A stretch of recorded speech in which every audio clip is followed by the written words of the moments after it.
Hace 70 años, la bomba nuclear cambió nuestra realidad para siempre.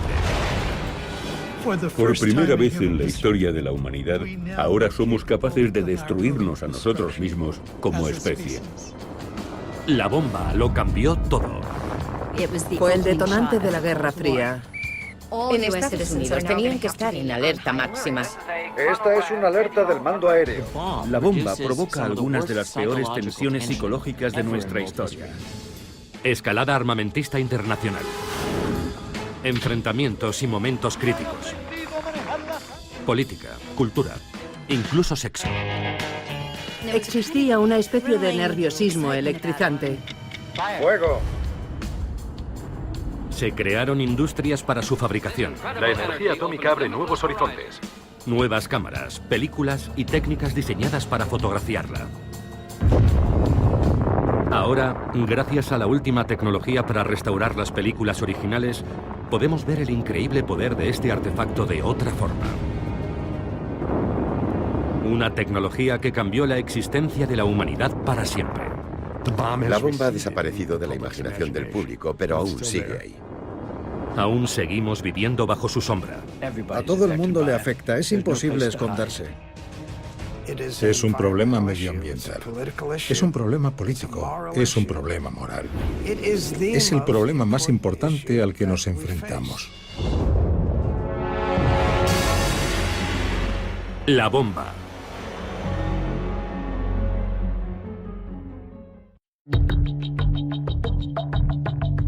Apareció en el desierto de Nuevo México. En un lugar que los españoles habían llamado Jornada del Muerto.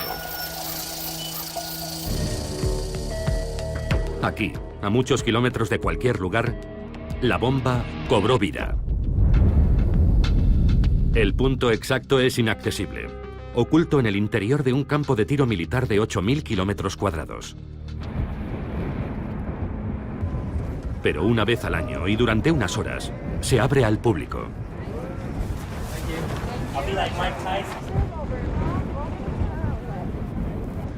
Los visitantes llegan de todas partes, como peregrinos a un santuario, para posar en el punto exacto donde comenzó la era nuclear.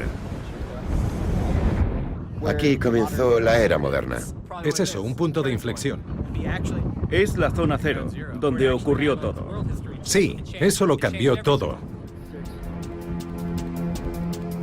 La bomba, que se probó aquí hace 70 años, convirtió la noche en día y colocó al mundo en un camino nuevo y peligroso. Fue el comienzo de más de 1000 explosiones nucleares a lo largo de 5 décadas.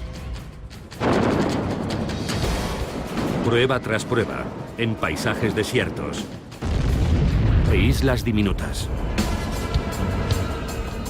Una guerra fría que conduciría al mundo al borde del abismo, produciendo un gigantesco arsenal de bombas, la mayoría de las cuales podrían destruir en un instante una ciudad y mucho más. 60.000 armas nucleares entre Estados Unidos y la Unión Soviética. Si algo hubiera salido mal, las consecuencias habrían sido catastróficas, no solo para una u otra nación, para toda la humanidad.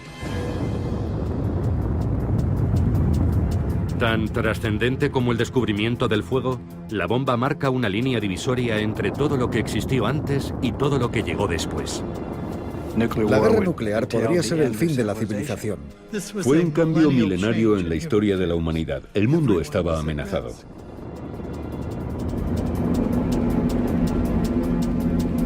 La fuerza que apareció por primera vez en este lugar. Un poder que supera a nuestra imaginación. ¿De dónde surgió? ¿Cómo empezó todo?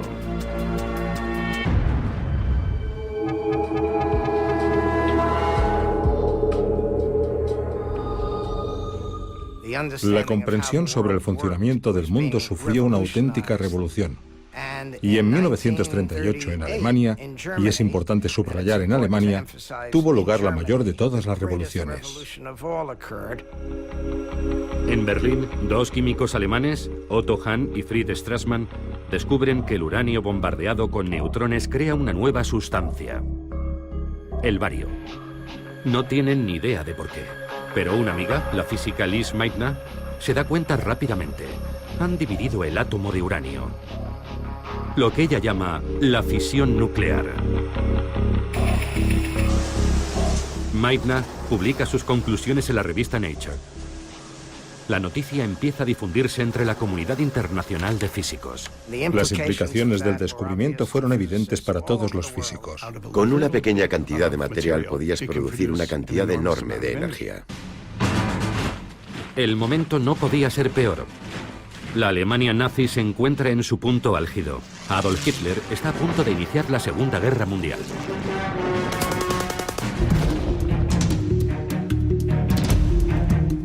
Cuando los físicos del mundo entero digieren la noticia de Lise Meitner, lo comprenden.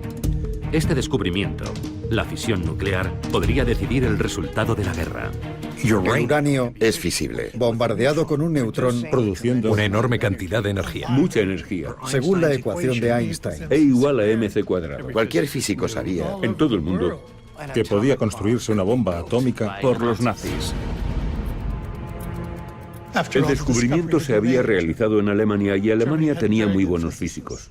Tal vez Hitler esté fabricándola. La amenaza de que Alemania consiguiera la bomba antes era inconcebible. Quizás sea una carrera con los alemanes. De momento, la carrera solo existe en la mente de los científicos.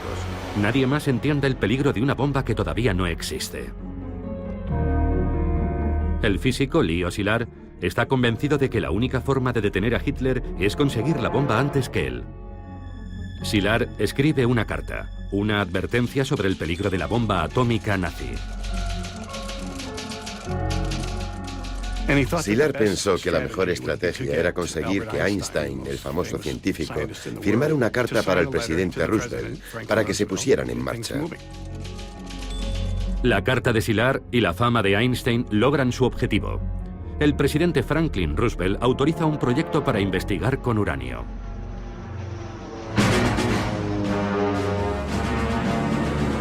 Dos años después, tiene lugar el ataque japonés sobre Pearl Harbor. Hitler declara la guerra a Estados Unidos. América lucha en dos guerras, contra Alemania en Europa y contra Japón en el Pacífico. De repente, el programa de investigación sobre el uranio de Roosevelt adquiere una importancia trascendental. Una investigación científica está a punto de convertirse en un programa de urgencia para fabricar la bomba atómica.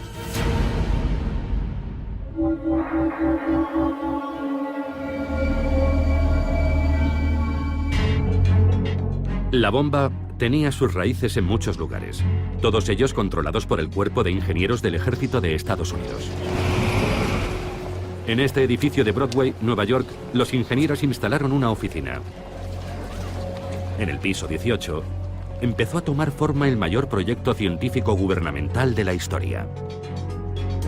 Para mantener su verdadero propósito en secreto, el proyecto es bautizado igual que el distrito en el que está ubicado, Manhattan. Al final, más de 500.000 de personas habrían trabajado para el proyecto Manhattan. Y todas ellas serían dirigidas por este hombre, Leslie Richard Groves, ingeniero del ejército. Groves había dirigido la construcción del Pentágono y de los campos de internamiento para japoneses estadounidenses. Ahora espera impaciente un nuevo paso en su carrera, un destino en el frente del Pacífico. Pero Groves recibe una sorprendente orden de su superior. Tengo un proyecto para ti. Y Groves comprende de qué se trata. Oh, no, eso no. Groves esperaba ir al frente y está muy decepcionado. El desarrollo de una bomba imaginaria basada en unas partículas invisibles que quizá nunca funcione parece un callejón sin salida para su carrera. Pero haces lo que te dicen y lo haces con todas tus capacidades. Puso el pie en el acelerador y nunca lo levantó. Pero antes negoció un ascenso. Les dijo, tendré que ser general. Los científicos no me respetarán si soy coronel. Y se pone manos a la obra. Viernes, día 1. Compra 1.200 toneladas de mineral de uranio. Sábado. Negocia la calificación especial de máxima prioridad para el proyecto. Lunes. Se reúne con Vannevar Bush, el asesor científico del presidente. Miércoles. Viaja a Tennessee. Compra 56.000 acres de tierra para sus fábricas. Después visita universidades y se reúne con científicos. Columbia, Harold Urey. Universidad de Chicago, Arthur Compton. Berkeley, California, Ernest Lawrence. Y de vuelta a Washington. Groves ha puesto en marcha el que se convertirá en un vasto complejo industrial, en menos de 2 meses. Solo falta una cosa, la bomba. Pasarán años antes de que el combustible de uranio esté listo para la bomba. El combustible de uranio se obtiene en diminutas partículas. Pero cuando esté listo, Groves necesitará un diseño de bomba que funcione. Y para eso, necesita científicos. Ya ha conocido a muchos en Columbia, Chicago, Berkeley. No hay duda de que son muy inteligentes, pero él no los soporta. Él es un militar y se produce un choque de culturas. Groves era un hombre muy inteligente y sabía mucho de muchas cosas, pero casi nada de física. Y también era muy susceptible con la gente que le menospreciaba porque tenía doctorados que él no tenía. Intelectuales. Él piensa que esos tipos viven en las nubes, que no son muy prácticos y que políticamente son, en su gran mayoría, sospechosos. Hablan demasiado. ¿Qué pasa con la seguridad? Todo esto es alto secreto y ellos van chismorreando por todas partes. Tendrá que mantenerlos controlados. Groves necesita un científico con el que pueda trabajar. Alguien capaz de convertir las teorías en una bomba funcional. Y de dirigir un laboratorio. Y de manejar un equipo formado por las mentes más brillantes y caprichosas jamás reunidas en un solo lugar. Desoyendo el consejo de los físicos más veteranos de Estados Unidos, Groves elige a Robert Oppenheimer. ¿Oppenheimer? Oppenheimer dirigía seminarios para graduados de 15 personas, nada más. Ni un puesto de hamburguesas. Carecía de experiencia administrativa. El equipo de seguridad de Groves se oponía a Oppenheimer. Estaban horrorizados. Su mujer es comunista, su hermano es comunista, su cuñada es comunista. Aún así, el sensato general ve algo que le convence en este brillante soñador. Oppenheimer era muy bueno explicando las cosas. Y explicaba todo de una forma tan maravillosa y respetuosa al general Groves, que éste simplemente quedó deslumbrado y pensó, este es mi hombre. Fue una decisión brillante y muy perspicaz. Oppenheimer comprendía mejor que nadie lo que se necesitaba hacer. Y Oppenheimer vio en Groves algo absolutamente esencial. La habilidad de Groves para conseguirle todo lo que deseara. Cualquier persona, cualquier recurso, lo que fuera. El general Leslie Groves y el doctor Robert Oppenheimer, aun siendo completamente opuestos y cada uno de ellos un virtuoso a su manera, juntos estaban hechos para este momento. Estaban muy unidos y ambos vieron en el otro lo que yo llamo su camino a la inmortalidad.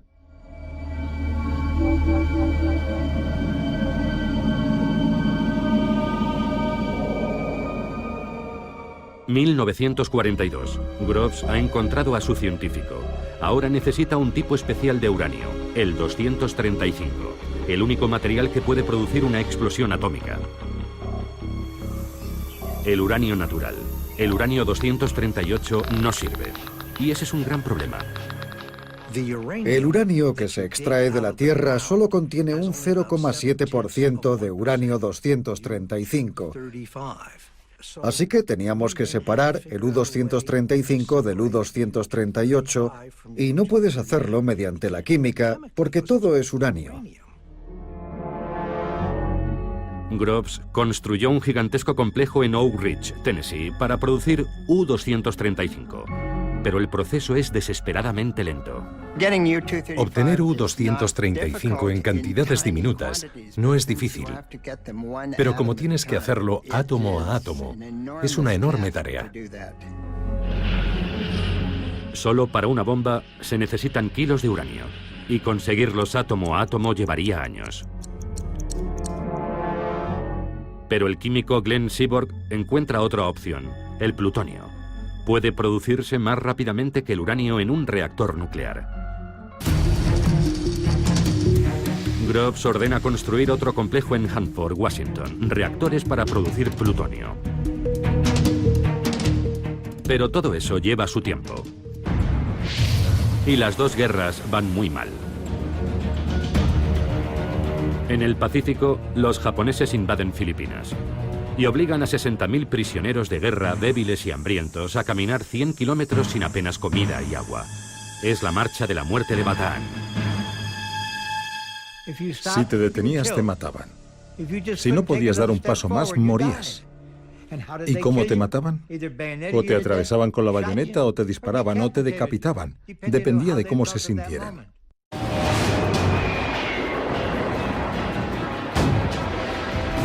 La guerra con Alemania también va mal. Los submarinos alemanes siembran el caos en el Atlántico. Los ejércitos de Hitler ocupan Europa, el norte de África, y están machacando a la Unión Soviética. Y nadie sabe lo cerca que pueden estar los nazis de conseguir la bomba atómica. Groves está obsesionado con una pregunta. ¿Qué traman los alemanes? Los nazis ya han comenzado a cometer atrocidades innombrables. Si Adolf Hitler consigue la bomba, será imparable.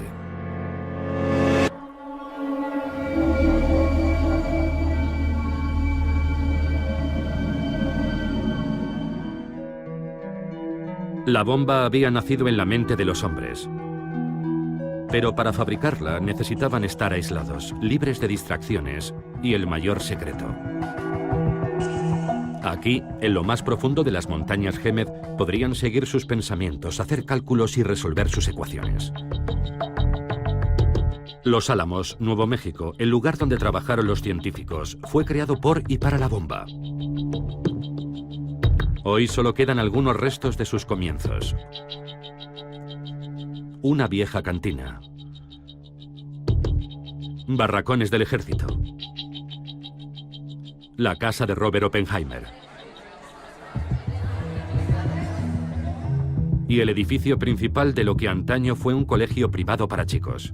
En 1942, Oppenheimer le dice a Groves que este es el lugar perfecto para el laboratorio secreto.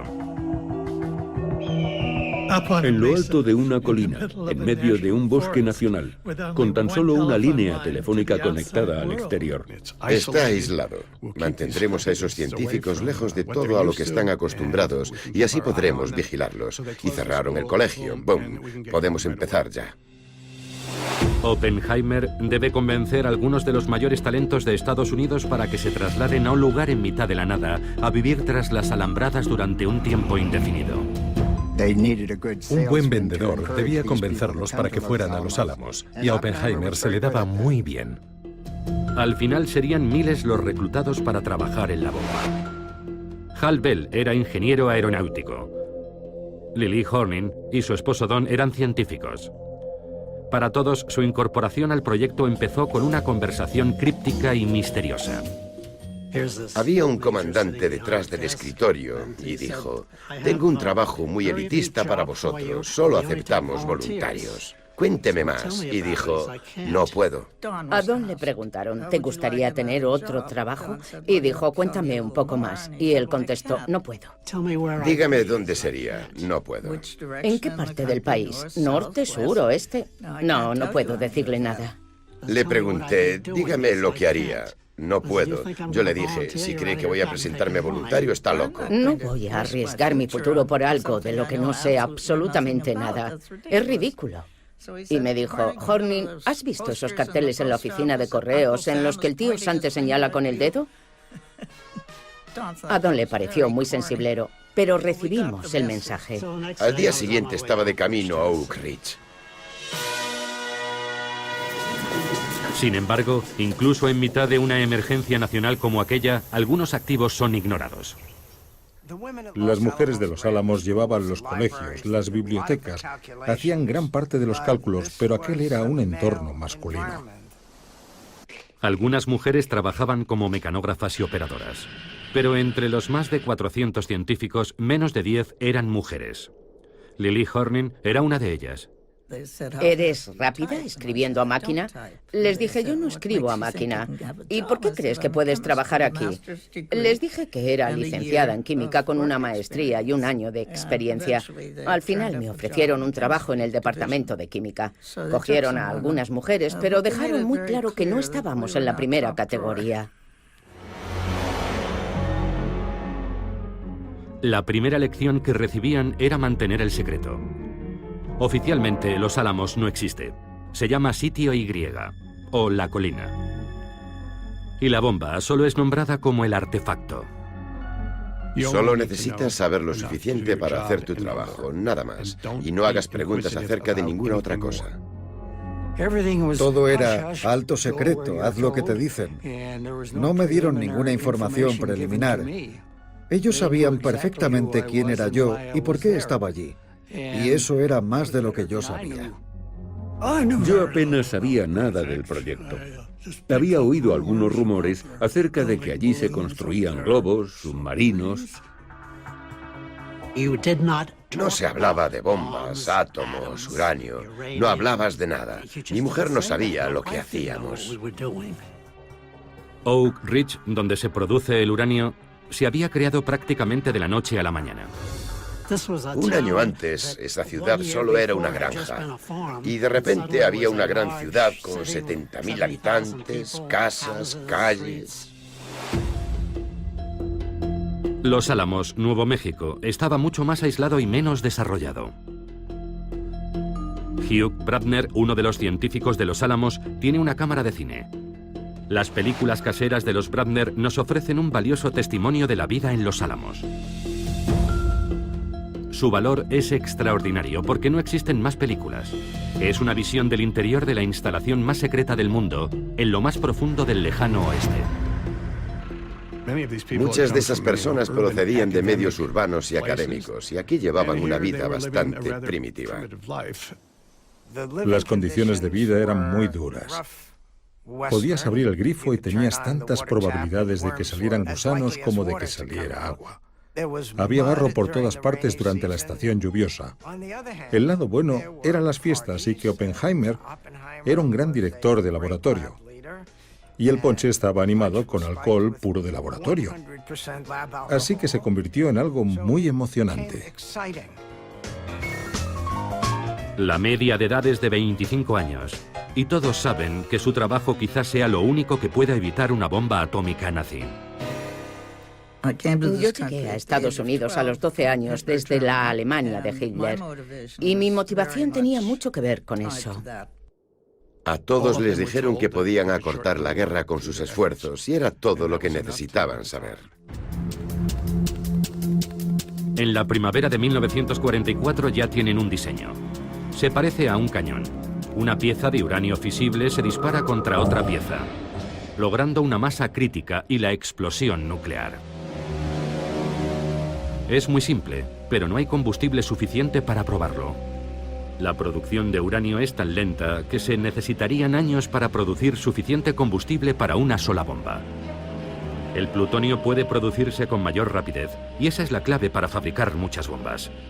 El éxito del proyecto depende de que el plutonio funcione. Cuando el físico Emilio Gino Segre obtiene la primera y diminuta muestra de plutonio en Hanford, hace un descubrimiento terrible. Una bomba de plutonio no estallaría, se fundiría. La bomba de plutonio de tipo cañón no funcionaría. Era un desastre. Solo había uranio suficiente para una sola bomba de tipo cañón. Si no podían usar el plutonio, solo habría una bomba. Quizá los 350 millones de dólares iban a perderse porque el plutonio no funcionaría. En aquel momento, Oppenheimer pensó en dimitir de Los Álamos. Es un callejón sin salida. Descartan el diseño tipo cañón de plutonio y vuelven a empezar desde cero. Tras años de trabajo, solo cuentan con una única bomba de uranio. Verano de 1944. Los aliados han invadido Francia, pero el resultado aún es dudoso. Los científicos nazis han creado nuevas y aterradoras armas. El primer caza a reacción del mundo. Un misil de crucero. Y un cohete supersónico. Los nazis podrían estar muy cerca de conseguir la bomba atómica. Trabajaban en ello, pero no sabíamos lo cerca que estaban de conseguirlo. Si la conseguían antes, la guerra estaba perdida. En Los Álamos tienen una posible nueva forma de usar el plutonio. La implosión. Normalmente una explosión es hacia afuera. Esta vez iban a presionar una esfera de plutonio y a comprimirla. Coger una esfera de plutonio y usar explosivos para comprimirla podría ser imposible, pero es su única esperanza. Aquel era el mayor problema en Los Álamos. ¿Cómo hacer que el plutonio funcionara? Reorganizaron el laboratorio creando un programa para la implosión. Para solucionar el problema, traen desde Harvard al químico George Kistiakowsky. Kistiakowsky pasará el resto de 1944 y mucho más tiempo intentando desesperadamente que la implosión funcione. La implosión resulta ser un proceso complejo y desalentador, y Kistiakowsky y su pequeño equipo no logran avanzar. Entonces piden ayuda a los británicos, que envían a algunos de sus mejores científicos. Groves quería que fueran investigados por posibles infracciones contra la seguridad. Los británicos dijeron, no es necesario, nosotros nos ocupamos. Entre los recién llegados se cuenta un silencioso y extraño refugiado alemán. Su nombre es Klaus Fuchs. Era un físico muy bueno. Hizo sugerencias interesantes y era muy colaborador. Pero era un tipo raro. Yo me sentía incómoda. Aunque nadie parecía saberlo, además de ser brillante y extraño, Klaus Fuchs es un comunista entregado. Pocos años después, su paso por Los Álamos volvería para atormentar a Groves y a Oppenheimer.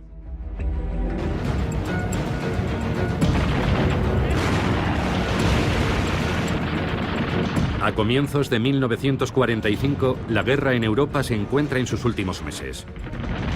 La Alemania nazi está siendo aplastada por estadounidenses, británicos y franceses en el oeste, y soviéticos en el este.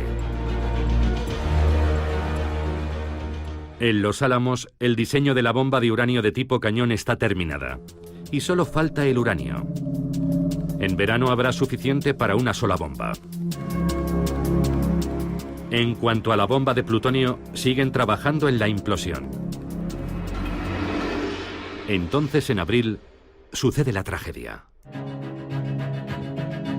Cuando supieron que su presidente había muerto, la gente corriente preguntó a la señora Roosevelt, ¿qué podemos hacer para ayudar? Ahora la máxima autoridad sobre la bomba recae sobre el nuevo presidente Harry Truman.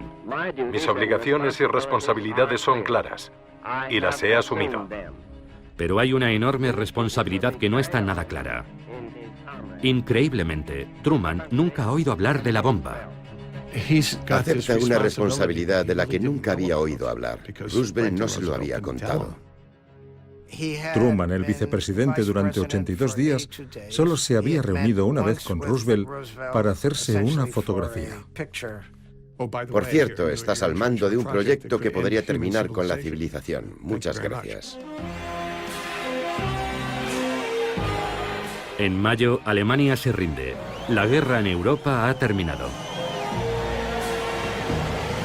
Hitler y el miedo a la bomba nuclear nazi, las dos razones por las que nació el proyecto, han desaparecido.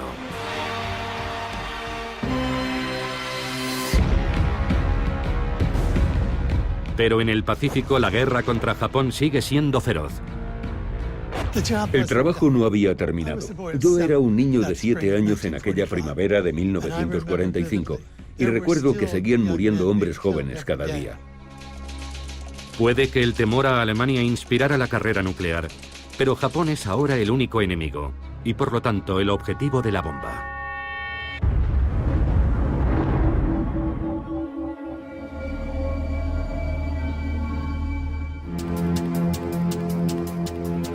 La primera bomba se llamó el artefacto. 3 años y $2.000 millones después lo conseguían. Una esfera de 2 metros llena de baterías, componentes electrónicos, explosivos, cubierta con cables para detonarla y medir lo que pasaría. En su interior, una esfera de plutonio del tamaño de una naranja, el núcleo. Si funciona, el mundo nunca volverá a ser el mismo. Todo se decide en un ensayo en el desierto de Nuevo México. Nombre en clave Trinity. Julio de 1945. Llevan meses con los preparativos, construyendo caminos, refugios y búnkeres, kilómetros de cables. Es el mayor experimento científico de la historia. Si funciona, será la primera explosión atómica en el mundo. No tienen ni idea de lo que puede pasar. Necesitan medir, registrar, fotografiarlo todo. Niveles de radiación, ondas expansivas, temperaturas, todo se desconoce y debe documentarse.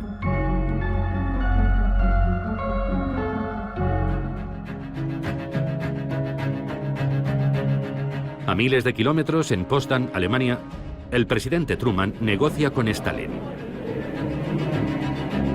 ¿Esconderá un as atómico en su manga? Todo depende del ensayo Trinity. Mientras, en Nuevo México, George Kistiakowsky ha descubierto un problema. Todo indicaba que la bomba sería un fracaso. Mientras lo vertían, el explosivo se había recalentado y podían haberse formado burbujas en su interior. Kistiakowsky decidió rellenar esas burbujas con explosivo líquido. Kistiakowsky tenía que agujerear el explosivo y rellenar cuidadosamente cada burbuja.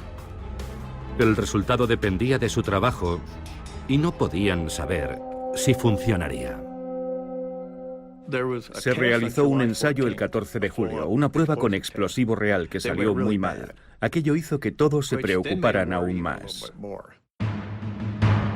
El tiempo se agota. Lo único que pueden hacer es seguir y cruzar los dedos. Suben la bomba hasta lo más alto de una torre de acero de 30 metros. Colocan colchonetas debajo por si acaso. Miles de personas y años de trabajo corren peligro. La última pieza crucial, el núcleo de plutonio del tamaño de una naranja, una caja de 350 millones de dólares que es trasladada en coche desde Los Álamos. En Potsdam, Truman espera. La prueba está programada para esa misma noche. Empezó a llover y tuvieron que posponer la prueba. Había mucho nerviosismo. Casi todos los presentes tenían un nudo en el estómago por todos aquellos circuitos electrónicos. Había 1 millón de cosas que podían salir mal. El tiempo empeora, pero Groves se niega a rendirse. Y Groves se convierte en su propio meteorólogo y decide realizar la prueba a las 5:30. Parecía que podía aclarar lo suficiente para realizarla. Estaba empezando a amanecer. Oímos la cuenta atrás. 16 de julio de 1945. 3 años. Cientos de miles de personas. El futuro de Groves y Oppenheimer. Sus carreras están en juego. Se han gastado 2.000 millones. Ciencia teórica. Un presidente esperando. La posibilidad de poner fin a la peor guerra de la historia. ¿Funcionará?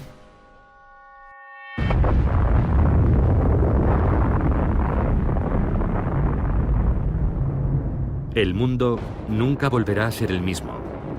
Ninguno de los allí presentes lo olvidará jamás. No podía creer que lo hubiera visto con los ojos cerrados. Fue la visión más increíble que he visto en toda mi vida. Al principio era de un resplandeciente color blanco y amarillo. Después cambió a rojo, naranja, púrpura, azul. Yo estaba allí de pie con la boca abierta. El ingeniero Jack Abbey había llevado su cámara. Abrí el diafragma al máximo. La instantánea de Jack Abbey es la única fotografía en color correctamente expuesta de aquella noche. Había comenzado una nueva era. La bomba está a punto de cambiarlo todo. Debo reconocer que no sentí nada especial, salvo una gran alegría porque había sido un gran éxito. Solo mucho después empezamos a pensar más sobre aquello. El artefacto funcionó. Y el plutonio llegaba en abundancia a los Álamos desde los reactores de Hanford. Groves sabe ahora que pueden fabricar bombas de implosión tan rápido como se produzca plutonio. En Potsdam, Truman recibe la noticia. ¿Qué hacemos con los rusos ahora? ¿Se lo decimos? ¿Qué va a pasar después de la guerra? Truman le dice a Stalin que Estados Unidos tiene una nueva y poderosa arma. Stalin apenas se inmuta, porque ya lo sabe. Klaus Fuchs se lo ha ido contando todo a los soviéticos. Stalin y sus colaboradores más próximos estaban muy bien informados sobre los progresos del proyecto Manhattan. Y en parte por eso, en Potsdam, Stalin se limitó a mirarlos y no dijo nada. De regreso en Estados Unidos con la bomba convertida en realidad, algunos científicos comienzan a tener dudas acerca de su utilización. Leo Szilard, quien había alertado sobre la bomba nazi, envía una petición al presidente pidiéndole que piense en las implicaciones morales. Creo que los científicos estaban divididos a partes iguales, a favor y en contra de la bomba. A los científicos también les preocupa que el empleo de armas nucleares pueda poner a Estados Unidos en peligro después de la guerra, alentando a Stalin a fabricar su propia bomba. Pensaban que si se usaba la bomba podría precipitarse una carrera armamentista nuclear con los soviéticos. Algunos científicos piden que se haga una demostración con la bomba para dar a los japoneses la oportunidad de rendirse. Pero para los japoneses, la rendición no parece ser una opción. Al contrario, envían a sus kamikazes contra los barcos estadounidenses. Batalla tras batalla, sus soldados prefieren inmolarse antes que ser capturados. Estados Unidos comienza a atacar sus ciudades con bombas incendiarias. 100.000 japoneses mueren en una noche solo en Tokio. Han perdido la guerra, pero siguen negándose a rendirse. El siguiente paso parece inevitable: invadir Japón. Probablemente mueran miles de estadounidenses y puede que millones de japoneses. Para Harry Truman, la bomba es, con diferencia, el mal menor. Me enfrento a una invasión terrestre de Japón. Así que si hay algo que pueda acabar con la guerra antes de llegar a eso y evitarlo, adelante. El 26 de julio los japoneses reciben un ultimátum. O se rinden incondicionalmente o serán destruidos. A los japoneses no les interesa una rendición incondicional. Quieren que su emperador siga en el poder. Quieren dirigir sus propios procesos por crímenes de guerra. No quieren que Estados Unidos ocupe su territorio. Los japoneses rechazan el ultimátum. Es entonces cuando todas las piezas comienzan a encajar. Unos líderes japoneses incapaces de detenerse. Un proyecto de $2.000 millones en la carrera por fabricar la bomba atómica. Y un presidente enfrentado a una guerra terrible que ve una alternativa.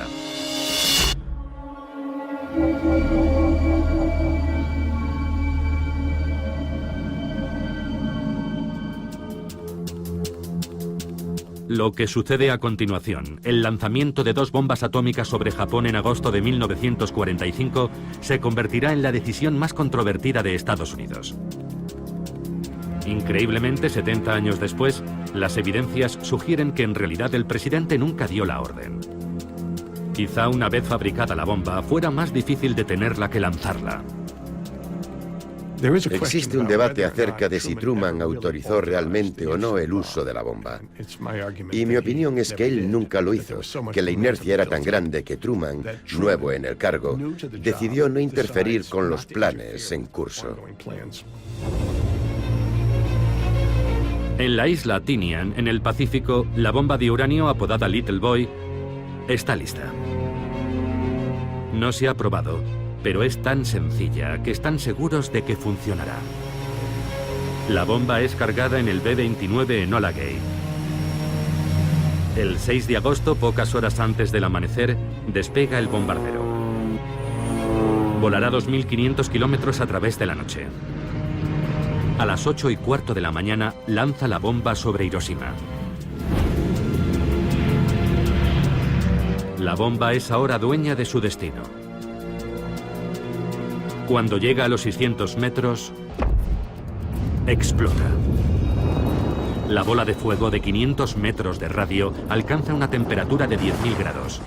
Todo lo que está cerca de su centro se volatiliza. La onda expansiva destruye edificios, arrasándolo todo a su paso. Prácticamente todo, en un radio de 2 kilómetros, queda completamente destruido. Solo están en pie algunas estructuras de hormigón. Allá donde algo o alguien absorbe el calor, queda una sombra.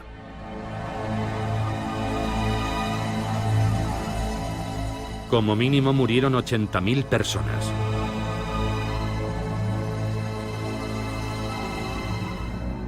Otros bombardeos habían matado a más gente. La novedad de Hiroshima es lo fácil que ha sido. Un avión. Una bomba. A pesar de todo, incluso después de aquello, los japoneses no se rinden. La conmoción tras la primera bomba no fue suficiente. Al principio ni siquiera aceptaban que Hiroshima hubiera sido bombardeada. Los japoneses tenían su propio plan para acabar con la guerra. Mantenían conversaciones secretas con los soviéticos, con la esperanza de que los rusos rompieran su acuerdo con Estados Unidos. Querían una rendición condicional. 2 días después, la Unión Soviética declara la guerra a Japón. Las negociaciones que esperaba Japón para una rendición condicional están rotas. Aún así, sigue sin haber señales de rendición. El nivel de resistencia en el gobierno japonés era muy difícil de entender. Era muy grande. En Tinian, los soldados preparan la siguiente bomba, apodada Fat Man, mientras el presidente Truman se dirige a la nación.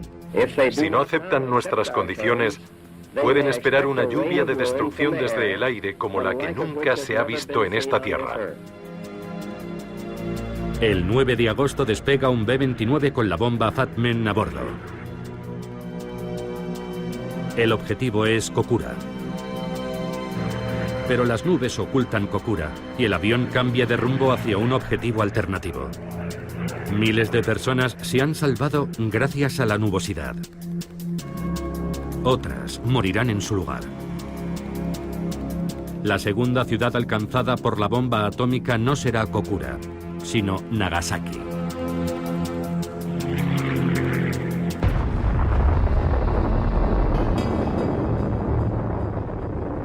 Muy cerca, en el campo de prisioneros 17, Lester Tenney ve la explosión. Vimos elevarse una nube gigantesca. Fue algo extraordinario. Era como si tuviera un pedestal. No teníamos ni idea de lo que era.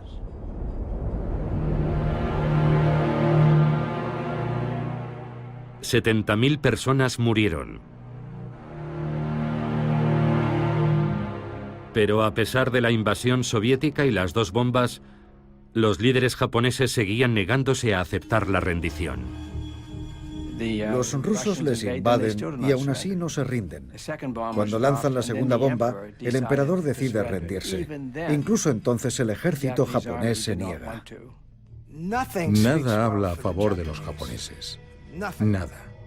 El emperador y sus consejeros despreciaban totalmente las vidas de los ciudadanos que se habían perdido. Les traía sin cuidado el sufrimiento que estaba padeciendo su pueblo. Mientras los líderes japoneses intentan tomar una decisión, Groves planea más ataques nucleares.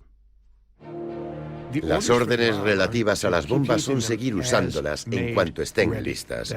Esa es una frase muy importante, es decir, lanzar otra bomba tras Nagasaki si es necesario, y otra bomba después de esa si es necesario, y otra después. Lanzarán bombas atómicas tan pronto como sean construidas, 3 o 4 al mes. Al final Truman dijo, basta. Ni una bomba más hasta que el presidente lo autorice. Por fin, un día después de Nagasaki, Japón acepta rendirse con una condición: conservar a su emperador. Esta tarde he recibido la rendición incondicional de Japón. Truman la acepta, pero la califica de incondicional. Esa era la esperanza de Japón, una rendición condicional para tener algo que decir en cómo sucedería. En el campo de prisioneros de guerra 17, los prisioneros notan que pasa algo, pero no saben qué. Lester Tenney hace un osado experimento: hablar con un guardia sin hacerle una reverencia. Si veías a un soldado japonés a 2 calles de distancia, tenías que detenerte, ir hacia él y hacer una reverencia. O te golpeaban. Yo salí y vi a un soldado japonés muy cerca. Me acerqué a él y en mi mejor japonés le dije: "Konnichiwa, Tomodachi". Y no me paré ni le hice la reverencia. Él se puso en posición de firmes y 5 o 6 segundos después se inclinó ante mí. Se inclinó ante mí. La guerra ha terminado. La guerra había terminado. Así de fácil.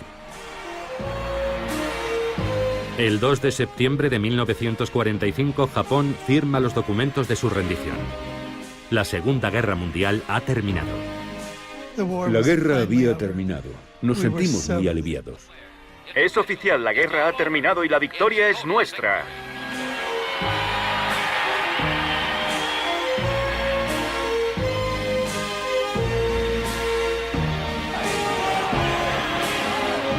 Es la hora de las celebraciones, y no solo por el final de la guerra, también por la nueva y extraordinaria bomba que ayudó a ganarla. Tras muchos años en secreto, el artefacto se convierte en la gran noticia. De repente no solo es público, también está en todos los periódicos. Compré media docena de periódicos de todo tipo, pero fue un auténtico shock. Es una era completamente nueva, la era atómica, con una historia propia sobre su génesis. Ciudades secretas, fábricas gigantescas, el genio y el general pasan a formar parte de la cultura popular. Y la prensa enloquece. La era atómica entra en el umbral de la historia. Y se descubre el pastel. ¿Qué opina de la bomba a Japón? Era nuevo. Un invento americano. Jóvenes y brillantes científicos son llamados a filas. El laboratorio de los Álamos. Un laboratorio secreto en Nuevo México y trabajo, trabajo y más trabajo. Aquí está, general. Plutonio. Plutonio. Uranio. Liberando una fuerza inimaginable. La energía básica del universo. Y en el centro de todo, Oppenheimer. El padre de la bomba atómica. Un hombre famoso en Estados Unidos. Más que Einstein. El triunfo de la bomba. Ganar la guerra con la ciencia parece la historia perfecta del éxito americano. Menos mal que se lanzó, acabó con la guerra, salvó vidas. Fin de la historia.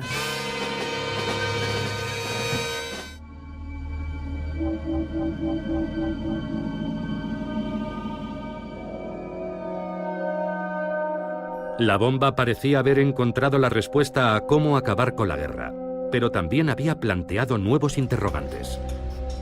La primera pregunta fue, ¿cuándo conseguirán los soviéticos una bomba? ¿Cuándo tendrán su bomba? A los que alertaron sobre el peligro de que Hitler fabricara la bomba, les preocupaba una carrera armamentista nuclear entre Estados Unidos y la Unión Soviética para fabricar las bombas más grandes y potentes. Pero era demasiado tarde. La carrera había comenzado cuando Stalin vio las fotografías de Hiroshima. De repente el proyecto sobre el papel se convirtió en realidad y las posibilidades destructivas de la bomba habían quedado claras. Los soviéticos se sentían muy vulnerables y aquello espoleó a Stalin. Tras los bombardeos de Hiroshima y Nagasaki, Stalin crea un programa urgente para crear un arma nuclear soviética. Los soviéticos tienen una inapreciable ventaja gracias al espionaje. No uno, sino 2 científicos de los Álamos eran espías. Klaus Fuchs, que era alemán, y otro estadounidense, Ted Hall, un estudiante de posgrado en Harvard. Disponer de 2 fuentes independientes en el interior de los Álamos fue un éxito increíble de su espionaje. Imaginemos cuando Apple estaba diseñando el iPhone y que los competidores de Apple tuvieran dos personas en la sala con Steve Jobs, observando el trabajo de Steve Jobs, intentando resolver los diferentes problemas y errores. No necesitarían cometer los errores de Jobs. Eso es lo que hace a Fuchs y Hall tan valiosos y extraordinarios en la historia del espionaje y en la historia de la ciencia. En Estados Unidos, nadie sabe lo cerca que están los soviéticos de conseguir la bomba.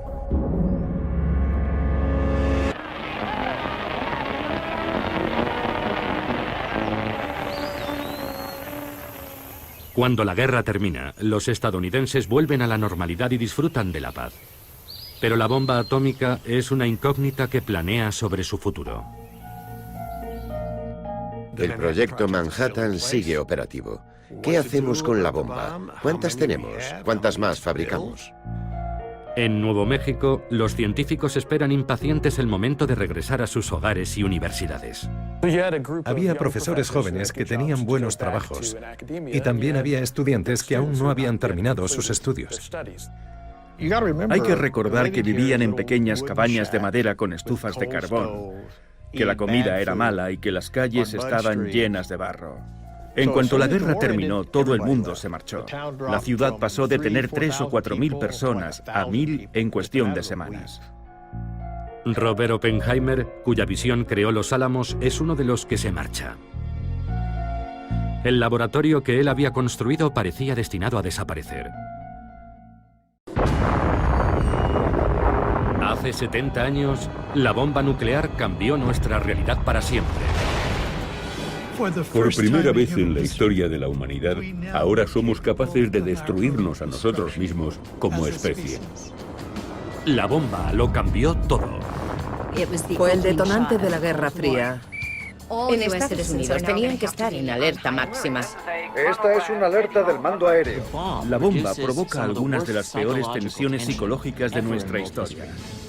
Escalada armamentista internacional. Enfrentamientos y momentos críticos. Política, cultura, incluso sexo.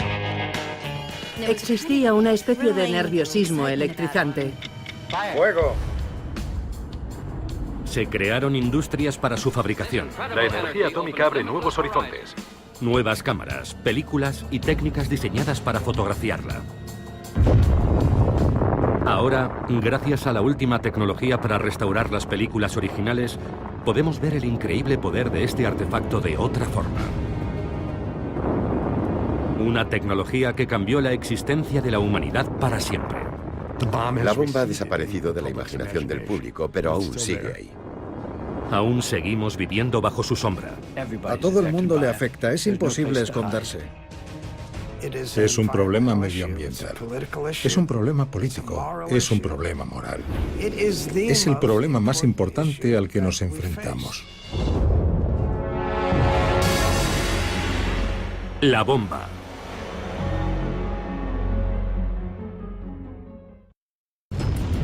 En el verano de 1945, Trinity, Hiroshima y Nagasaki abrieron la puerta a una nueva era.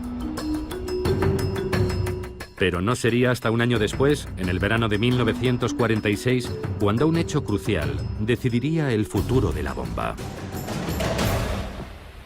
Estamos aquí para escoger entre los vivos y los muertos. En junio, en las Naciones Unidas, Estados Unidos ofrece al mundo un plan para deshacerse de la bomba atómica. 1. La fabricación de bombas atómicas debe detenerse. 2. Todas las bombas existentes serán destruidas en cuanto se firme el tratado. Estados Unidos renunciará a sus bombas atómicas si el resto de los países se compromete a no construirlas y aceptan las inspecciones. Es lo que se conocerá como confiar pero verificar. Los soviéticos se niegan a aceptar nada a menos que Estados Unidos desmantele su arsenal. La batalla para salvar a la humanidad de su propia destrucción sigue detenida. Es más tarde de lo que pensamos y aún no hay un acuerdo. El debate prosigue. En junio de 1946, la carrera armamentista nuclear está a punto de explotar. El tiempo se mide en segundos. 5, 4, 3, 2, 1... ¡Fuego! Pocas semanas después, una bomba atómica envía al fondo del océano a una gran flota de buques de guerra. Hoy, esos barcos siguen en el mismo lugar en el que se hundieron, en el atolón de Bikini. Allí, en julio de 1946, por primera vez, el público está invitado a presenciar una explosión atómica. El ejército estadounidense descubrirá su vulnerabilidad ante su propia bomba. El futuro de los Álamos quedará garantizado.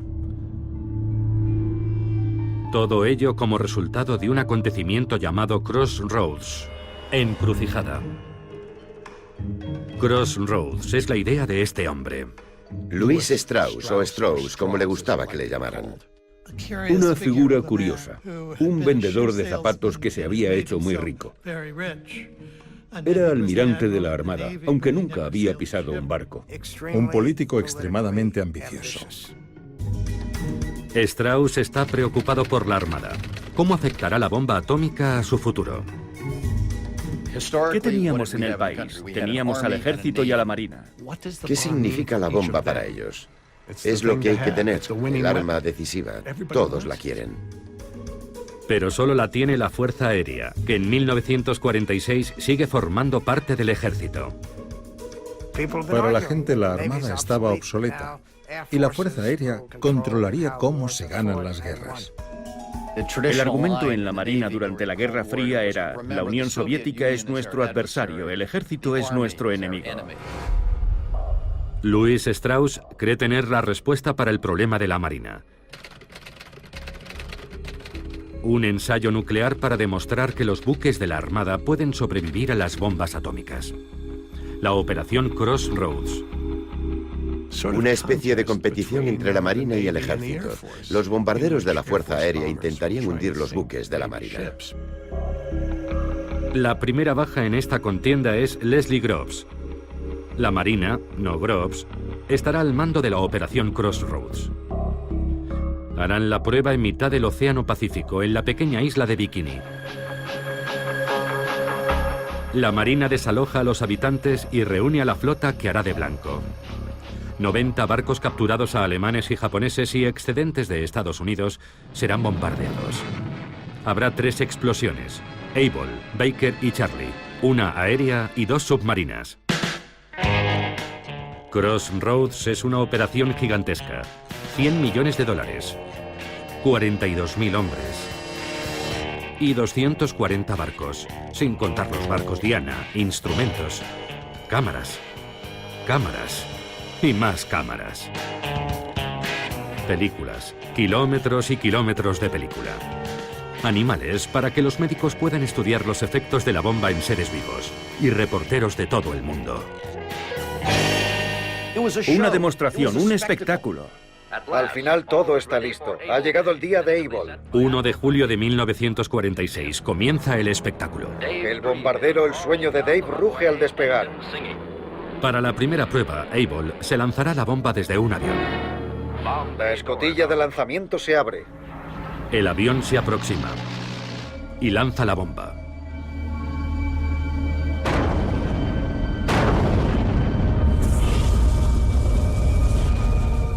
Se produce una miríada de efectos majestuosos, deslumbrantes, imponentes, que solo las cámaras registran con detalle. La bomba, el mismo modelo que Fat Man, lanzada sobre Nagasaki, tiene una potencia equivalente a 20.000 toneladas de TNT. B-17 no tripulados, dirigidos por control remoto, se aproximan al hongo nuclear para hacer mediciones. Es la primera explosión nuclear presenciada por el público. Pero el público está a 30 kilómetros. Y tras semejante demostración... El tamaño de la explosión ha sido un poco decepcionante. No podías ver los aviones volando y la primera reacción fue: ¿eso es la bomba atómica? No era para tanto. 3 semanas después, la segunda prueba, Baker. Esta vez la detonación será submarina. Los científicos creen que es una pésima idea. Advierten de que la detonación bajo el agua creará una mezcla explosiva de radioactividad. liberando plutonio suficiente como para envenenar a todas las Fuerzas Armadas de Estados Unidos. Sabían qué pasaría en una explosión submarina, que contaminaría mucho, pero imagino que Blandy no los escuchó. El almirante de navío William Blandy es el hombre al mando de la operación Crossroads y tiene un problema de relaciones públicas. No soy un playboy atómico como algunos me han llamado. No lance esas bombas por capricho personal. Para muchos es un despilfarro. La bomba no iniciará una reacción en cadena en el agua, convirtiéndola en vapor y dejando a todos los barcos en el fondo de los océanos. Hubo una presión tremenda por parte de la Marina para convencer al público de que la prueba merecía la pena. El atolón Bikini y el día Baker. La explosión submarina de la quinta bomba atómica. La bomba y los instrumentos están preparados. A bordo del buque de lanzamiento están en máxima tensión. 5 circuitos de radiocontrol provocarán la detonación en este preludio de la guerra de los botones. 3, 2, 1, fuego.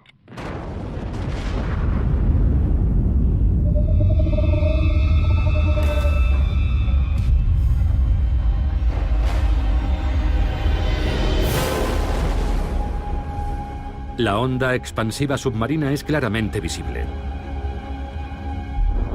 Solo en el primer segundo se elevan en el aire 2 millones de toneladas de agua marina. En su ascenso, el agua crea una columna de casi 1 kilómetro de altura. Después, vuelve a caer. El agua que cae del cielo provoca un muro similar a la nube de agua que se crea en la base de una catarata. La avalancha de casi 300 metros de altura cubre por completo los barcos Diana. Nadie había visto nunca nada parecido. La potencia brutal y la magnitud de una bomba atómica. Pero hasta ese momento los resultados parecen muy buenos para la Marina. 75 buques han sobrevivido, hundiéndose menos de 20. La Armada sentía que había superado la prueba y Blandy dijo, la Armada puede resistir la bomba atómica. La Armada planea llevar marineros a los barcos y regresar triunfalmente con ellos a Estados Unidos. Pero hay un problema. Al principio los daños parecían escasos, pero luego la historia cambió.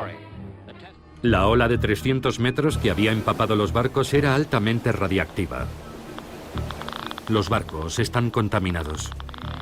Los contadores repiquetean violentamente. La zona está llena de mortíferos rayos gamma, neutrones y otros rayos letales, y no existe protección contra el terrible asesino invisible. Al principio, la Marina simplemente no puede creerlo. No puedes oler la radiación ni sentirla, y aquellos marinos de la Armada volverían a sus barcos sobreviviendo a la bomba. No tienen ni idea de qué hacer a continuación. La ignorancia era absoluta. No existía ningún plan real de descontaminación. Intentan limpiar los barcos con agua marina a presión. El problema es que esa agua marina es extremadamente radiactiva. Y cuando los marineros vuelven para cambiarse de ropa, contaminan sus propios barcos. Stafford Warren, doctor de la Marina y oficial al mando de la protección radiológica, intenta cancelar la operación. Stafford Warren no quiere que los marines vuelvan a los barcos, pero es muy duro enfrentarse a toda la Marina de Estados Unidos. Desesperado, Warren saca un pez de la laguna y lo coloca encima de un trozo de película fotográfica. El pez es tan radiactivo que él solo vela la película. La luz es por la exposición de la película a la radiación.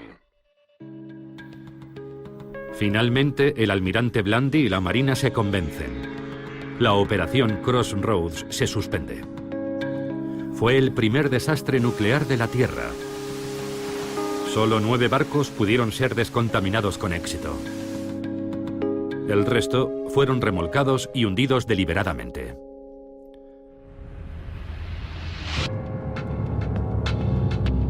La Fuerza Aérea seguirá siendo de momento la principal poseedora de la bomba. La operación Crossroads resultó ser beneficiosa para los Álamos. Dudo que el laboratorio hubiera seguido operativo mucho tiempo si no hubiéramos tenido un cliente. Pero la Armada nos encargó un trabajo y mantuvo el laboratorio en marcha en momentos de gran incertidumbre. Después de julio de 1946, el laboratorio siguió creciendo, construyendo y probando más y más bombas durante las siguientes décadas.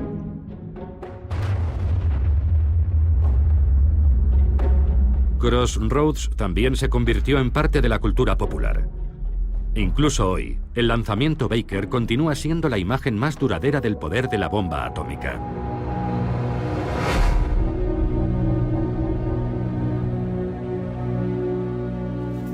Pocas semanas después de la segunda bomba de Crossroads, un acontecimiento inesperado daría a los estadounidenses una visión mucho más oscura de la bomba.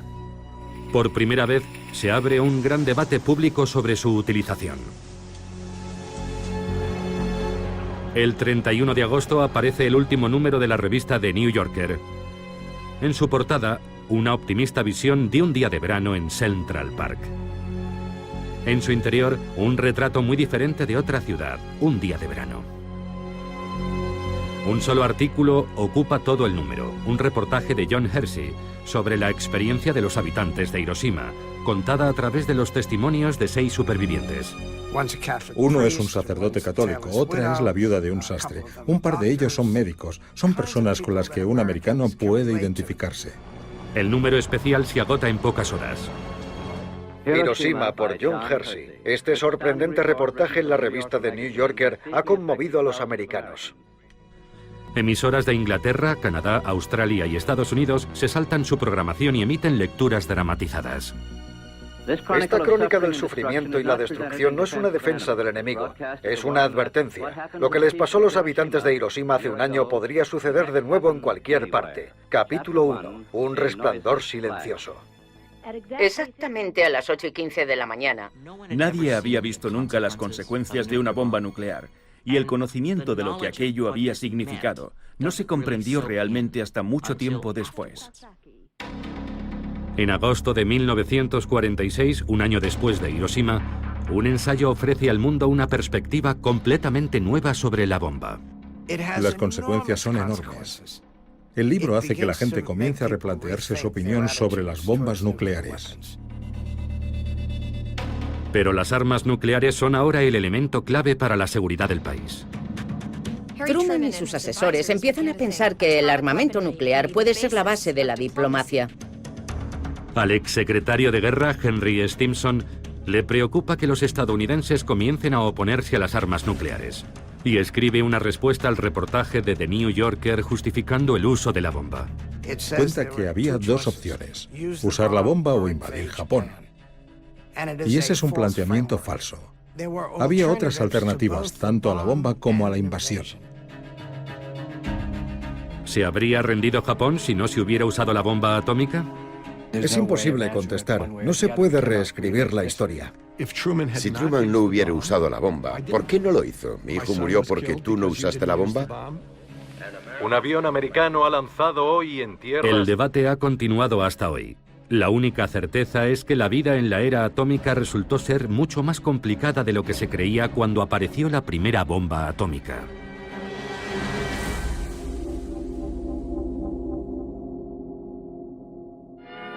Sí, el átomo pronto iluminará nuestras ciudades y nos ayudará a fabricar electrodomésticos más fiables e indispensables. El público visitó la exposición atómica para comprenderlo.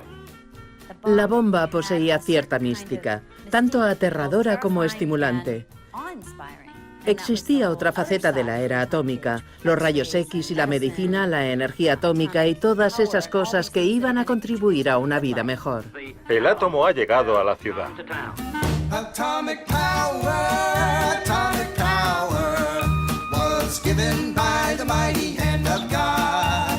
Atomic power, atomic power. ¿Y los electrodomésticos funcionarán con energía atómica?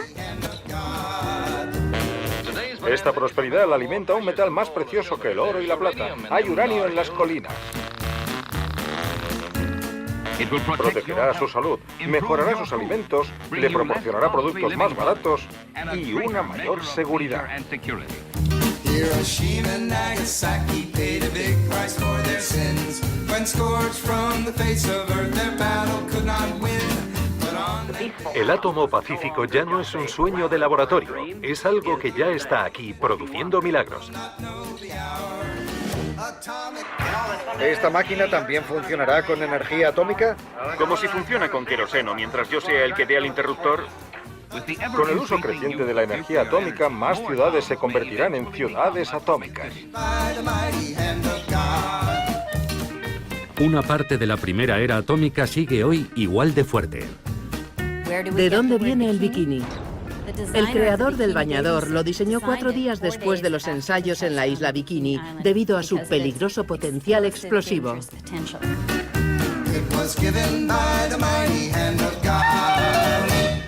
Mientras el país se adapta a la vida en la era atómica, los científicos de la primera ciudad atómica trabajan en la actualización del artefacto que supuso el comienzo de todo. Todas las bombas estadounidenses seguían manteniendo el diseño original de la primera bomba de implosión probada en Trinity y lanzada sobre Nagasaki, Fat Man. Muy pocos imaginan lo rudimentaria que era en realidad. Era un proyecto de feria de ciencias. No se producía en serie, estaba hecha a mano. Los artesanos ensamblaban las piezas, tardaban una semana en construirla. 2 años después de Crossroads, tenían un nuevo diseño que probar. Se realizarían 3 ensayos en la isla del Pacífico de Enewetak. Sandstone era el nombre en clave de la operación. La operación se componía de 3 pruebas, rayos X, Yoke y Zebra, y en cada una se probaría un diseño diferente de bomba. Pero esta vez el público y la prensa no están invitados. 5, 4, 3, 2, 1.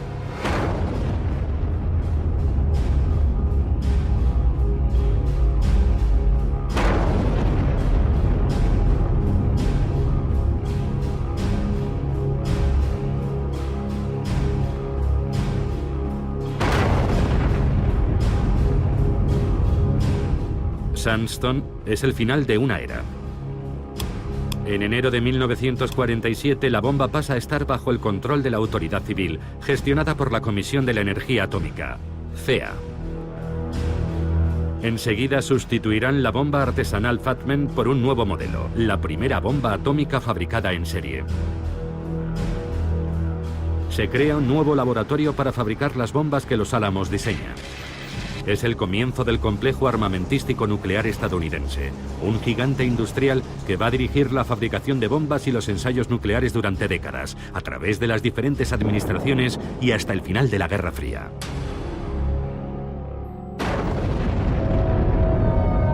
Un año después de Sandstone hay una nueva prueba nuclear. Pero esta vez no es en Bikini, en Enewetak o en Nuevo México. Es en Kazajistán. Ante la inmensa sorpresa de todos, la Unión Soviética probó su primera bomba atómica, y el equilibrio de fuerzas cambió de forma repentina y radical. Probar la bomba atómica en la Unión Soviética era muy importante. Era una cuestión de equilibrio. Si tienes esa posibilidad, te sientes mucho más seguro. Psicológicamente nos pusimos al mismo nivel que Estados Unidos. Estados Unidos ya no podía darnos órdenes. Si el poder del átomo había sido un regalo de Dios a Estados Unidos, ahora también se lo había dado a sus enemigos. Para Estados Unidos fue un momento aterrador. ¿Cómo debía responder al hecho de que la Unión Soviética tuviera también la bomba atómica? Necesitábamos un salto cualitativo para dejar atrás a los soviéticos y seguir por delante de ellos. Algunos piensan que la respuesta es la fusión de hidrógeno, la misma energía que se produce en el Sol. Una bomba de hidrógeno o bomba termonuclear sería mucho más potente que una bomba atómica. No existe ningún límite teórico para la potencia de la bomba que puedes hacer. El principal defensor de la bomba de hidrógeno es el físico Edward Teller. Teller es bastante vanidoso y con razón, porque es un tipo muy inteligente, pero es muy difícil llevarse bien con él. Era muy creativo. Cuentan que tenía 10 ideas nuevas cada día. Una idea al mes está muy bien, pero él tenía 10 cada día. Siempre estaba dando vueltas a la idea de avanzar un paso más, desde la bomba atómica hasta la bomba termonuclear. Yo creo que tuvo mucho mérito que insistiera en ello y que lo defendiera. Pero nadie sabe cómo fabricar una bomba de hidrógeno. Incluso podría ser algo imposible de fabricar. Sabíamos hacer bombas atómicas, podíamos llenar almacenes, pero no sabíamos hacer bombas de hidrógeno. ¿Por qué dejar de producir algo seguro para hacer algo que no sabes si funciona? Es más, algunos científicos creen que ha llegado el momento de salvar al mundo, decidiendo parar. Podría haber sido un punto de inflexión. Podemos buscar la bomba de hidrógeno, pero no tenemos que hacerlo. Podemos enviar un mensaje positivo a la comunidad internacional y presionar a los soviéticos para que no sigan construyendo armas nucleares. Podemos dar un buen ejemplo. 2 meses después de la bomba atómica soviética, un comité dirigido por Robert Oppenheimer se pronuncia de forma unánime en contra del programa de urgencia para la bomba de hidrógeno. Louis Strauss y Edward Teller están furiosos. Pero la última decisión corresponde al presidente Harry Truman. La bomba de hidrógeno implicaba que Estados Unidos se impusiera límites sin tener capacidad para controlar a los soviéticos. Los soviéticos habían demostrado que podían construir la bomba atómica. Aquello suponía asumir un grave riesgo para el presidente. Los soviéticos parecían decididos a expandirse. Ya controlaban el este de Europa. En 1948 aíslan el oeste de Berlín intentando hacerse con el control. Para Harry Truman, la respuesta es obvia. La contención. Contener a la Unión Soviética, impedir su expansión, impedir que crezca o que consiga más influencia, porque si no lo hacemos avanzarán y avanzarán hasta que los tengamos en nuestras cocinas. Tenemos que avanzar en nuestro trabajo con otros países y reforzar nuestras defensas comunes. Nos une nuestro odio a la esclavitud comunista. A finales de enero de 1950, Truman anuncia que Estados Unidos fabricará la bomba de hidrógeno. Truman decide responder con un arma más potente y destructiva. Es el comienzo de la carrera armamentista. Es el comienzo de una escalada que durará décadas.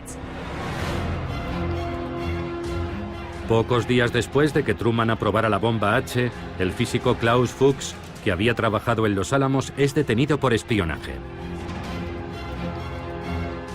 Se sugiere que el sistema tiene filtraciones y hay que tapar esas fugas. Fue una conmoción. Era uno de los principales acontecimientos que condujeron a la era del macartismo y del peligro rojo.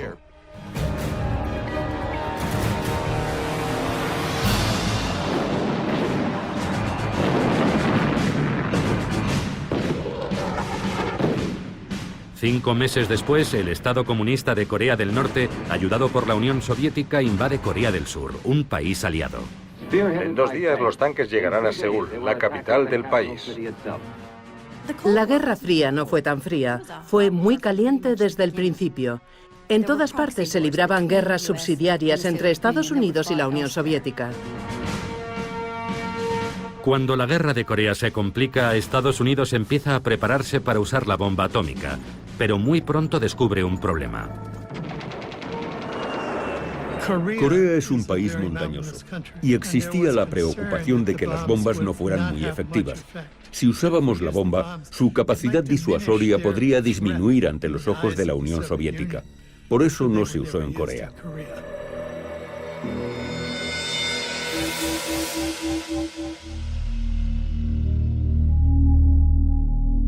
La guerra de Corea se eterniza y los soviéticos siguen haciendo pruebas atómicas con bombarderos.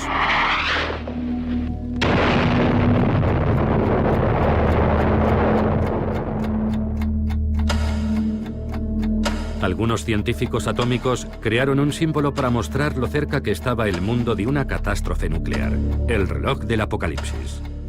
Al principio, la aguja se colocó a 7 minutos de la medianoche. Pero con la carrera armamentista nuclear acelerándose, se vuelve a colocar a 3 minutos de la medianoche. 3 minutos para el desastre global. Con la amenaza de los bombarderos soviéticos cargados de bombas atómicas, los americanos tienen que acostumbrarse a la nueva realidad. Pueden atacarnos en nuestra propia casa.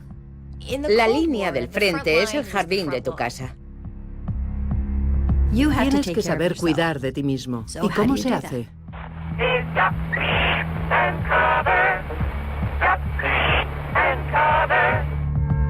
Puedes esconderte bajo el escritorio, refugiarte en el sótano y sobrevivir a todo esto. Nuestro Congreso deja la responsabilidad en la iniciativa personal.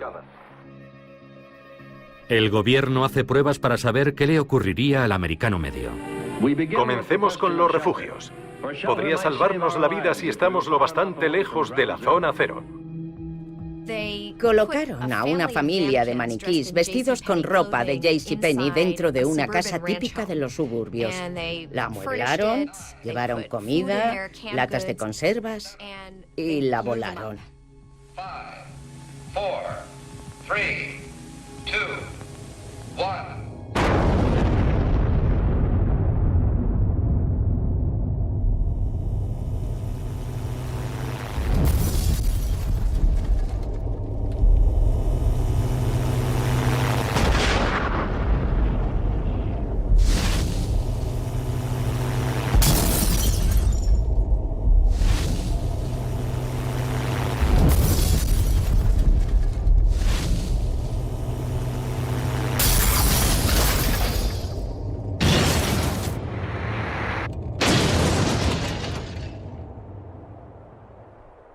De hecho, los maniquís terminaron desmembrados de las formas más variadas. Pero la lección que Defensa Civil extraía de todo eso era que si tomabas las debidas precauciones, podías sobrevivir. Pero solo si haces lo correcto. Una casa descuidada es una casa que podría estar condenada en la era atómica. Este es el resultado del ensayo de Defensa Civil para descubrir los efectos de una explosión atómica. La casa de la derecha es un horror.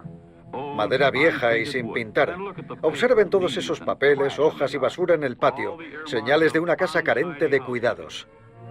La casa de en medio perfectamente cuidada con el patio limpio.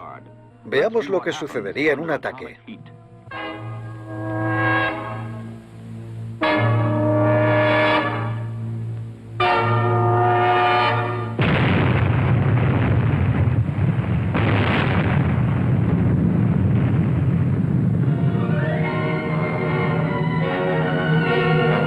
La casa de la derecha es la primera en arder. La basura es la mecha que hace arder la madera seca. La falta de limpieza doméstica ha condenado a esta casa a la destrucción. La casa de en medio, limpia, pintada y arreglada, tras el mismo ataque atómico, no llega a arder. La idea era que si limpias tu patio y no hay basura ni nada parecido, tú también puedes sobrevivir a una explosión nuclear. Es tu elección. La recompensa podría ser la supervivencia. Y es tu responsabilidad, no la del gobierno. El gobierno no puede hacerlo por ti, tú tienes que cuidar de ti. Y si no lo haces, si resultas herido, es tu culpa. Aunque limpiar podría no ser suficiente. Quizá tenga que hacer algunas reformas. Bueno, me alegro de que bajéis a ver mi refugio nuclear. Anoche acabé de pintarlo. Esta habitación puede usarse para otras cosas. Sí, Walt. Puedes usarla como dormitorio de visitas. Supuso el comienzo de un proceso de militarización en el que todo el mundo debía estar preparado. Los techos y muros gruesos protegen de la radiación. Cuanto más gruesos, mejor. La cultura de la preparación. Bien, ya está terminado mi refugio atómico. ¿Qué es en realidad la defensa civil? Es un teatro doméstico con propósitos diplomáticos. La defensa civil reforzaba la idea de que las armas nucleares eran la base de la política exterior americana, y en ese sentido era útil. Aprenderemos a salvar vidas y no os merecerá la pena lanzarnos vuestras bombas. Si nuestro enemigo cree que la sociedad puede sobrevivir, eso significa que nuestra amenaza de usar armas nucleares es más creíble.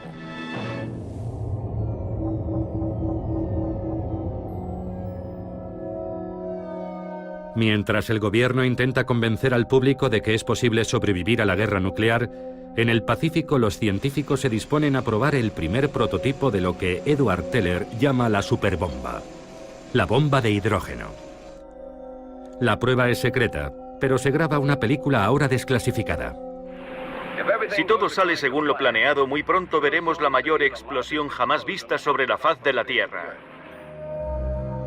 El artefacto es más un proyecto de feria de ciencia que un arma, y menos una bomba que un edificio. El combustible, hidrógeno líquido, tiene que enfriarse a 400 grados bajo cero, por lo que parte de la bomba es una planta de refrigeración. Todo el complejo pesa más de 70 toneladas, y todo para demostrar que el concepto termonuclear funciona. Esta es la primera prueba a escala real de una bomba de hidrógeno. Si la reacción se produce, entraremos en la era termonuclear. 30 segundos para el lanzamiento. Colóquense las gafas protectoras o gírense. No se quiten las gafas ni miren hasta 10 segundos después del primer fogonazo.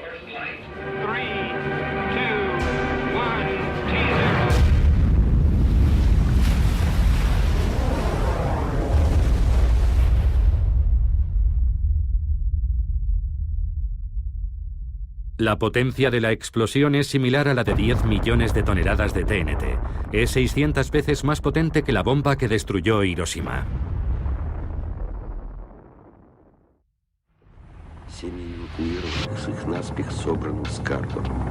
Nueve meses después, los soviéticos detonan su primera bomba de hidrógeno.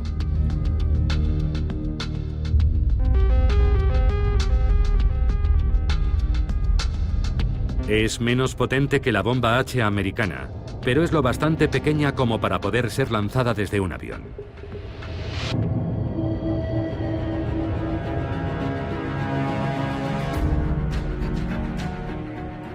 La Unión Soviética ha reforzado su control sobre el este de Europa. Ha conseguido la bomba atómica, apoya la guerra en Corea y ahora dispone de una bomba de hidrógeno transportable. Estados Unidos, en plena campaña del Terror Rojo, lanza una cruzada para erradicar a quien se pueda culpar del éxito comunista. En ese clima de miedo y de sospechas, Robert Oppenheimer está a punto de convertirse en el objetivo, la víctima de Louis Strauss. Strauss es horrible, una persona horrible. Es uno de los malvados de esta historia. Strauss solo busca la forma de atacar a Oppenheimer, de humillarlo. Strauss nunca perdonó a Oppenheimer que se opusiera al programa de urgencia para desarrollar la bomba de hidrógeno. Cuando el presidente Eisenhower nombró a Strauss presidente de la Comisión de Energía Atómica, Strauss pudo vengarse. Lo que hizo al tomar posesión fue iniciar un proceso para privar a Oppenheimer de su autorización de seguridad. La comisión convoca una vista. Strauss elige a los jueces y al fiscal, y les proporciona informes secretos sobre Oppenheimer que se remontan a los años 30, y recurre al FBI. El FBI intervino el teléfono de Oppenheimer y el teléfono de su abogado, y Strauss pasaba toda esa información al fiscal. Es una farsa de juicio. Investigaron toda su vida paso a paso, error tras error. Algunos lo defienden, otros le atacan. Las mujeres de su vida, su pasado comunista. Y Oppenheimer se encogía, encogía y encogía sentado en aquel duro banquillo, en aquella audiencia de seguridad. El momento de la verdad llega cuando le preguntan a Edward Teller, ¿cree que Oppenheimer es un riesgo para la seguridad? Y Teller, muy inteligentemente, no dijo sí, lo creo. Lo que dijo fue, me sentiría mucho más seguro si el gobierno nunca más volviera a pedir consejo a Oppenheimer. Y aquello fue el tiro de gracia.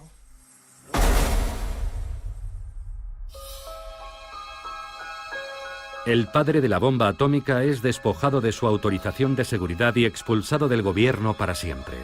Era la época de la caza de brujas. A mí me pareció repugnante, francamente. Consiguieron justo lo que sus enemigos querían conseguir. Aquello le destrozó, lo mató espiritualmente. Pero Teller tuvo que pagar un precio. El odio hacia Edward era tan denso que podía cortarse con un cuchillo. Creo que los colaboradores más próximos a Edward, al menos en Los Álamos, le despreciaron por ello el resto de su vida.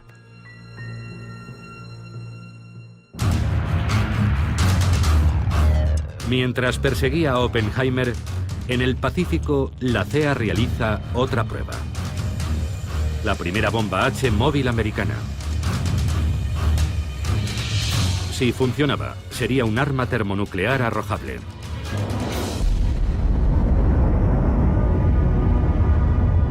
El 1 de marzo de 1954 queda demostrado que la bomba sin duda funciona, aunque demasiado bien.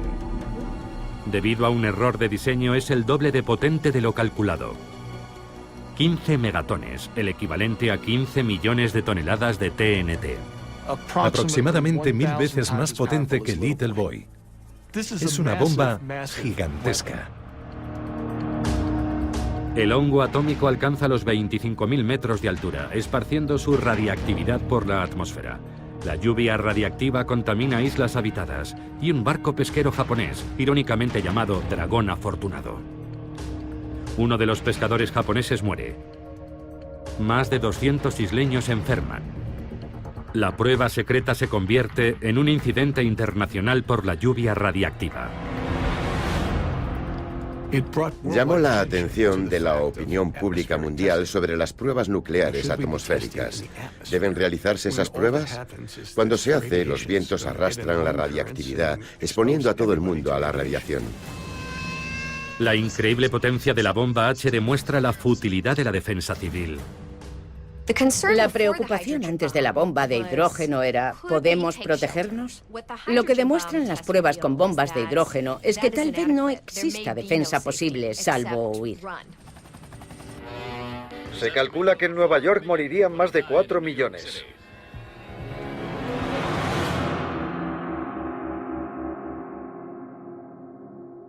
Si sobrevivir a la bomba H soviética es imposible, la única opción es disuadirlos para que no ataquen los primeros. El presidente Eisenhower crea una nueva política. Cualquier agresión soviética se responderá con una fulminante represalia masiva nuclear ejecutada por el Mando Aéreo Estratégico, el SAC. La Fuerza Aérea mantiene a sus bombarderos volando las 24 horas listos para actuar contra objetivos específicos. El SAC está dirigido por Curtis LeMay. LeMay se da cuenta de que la bomba ha cambiado la guerra para siempre. LeMay comprendió enseguida que las guerras durarían días o incluso horas, y que la anticipación era vital. LeMay planea un primer ataque masivo sobre la Unión Soviética al que llamó golpe de gracia. Listos para actuar en cualquier momento, sus equipos realizan simulacros constantes.